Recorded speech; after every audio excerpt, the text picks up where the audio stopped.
Okay guys, magandang hapon. Nagpala tayo sa ating Panginoong Hesus Kristo. Ito na ang ating mais, sweet corn. Ito ang kasunod. Ito ang nauna guys. Tingnan natin mga ka-garden. Napakaganda. So naka-plastic mask tayo. So mayroong iti ng manok dyan. Ito ang pinakaulihi. Yan. Ito. Itong 10 na plat. Itong 10 na plat natin. So una ito mag-harvest. So mayroon kasunod mga 11 plat.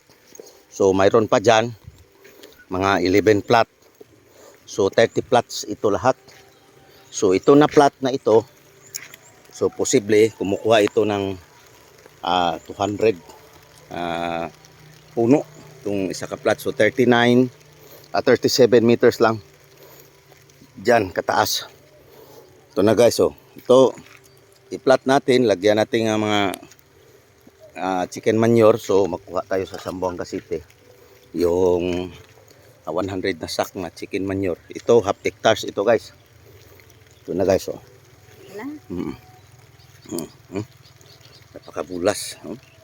Napakataas ang kanyang mga puno.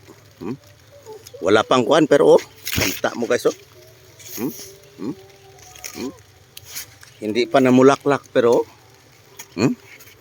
mayroon ng mga puso. Okay.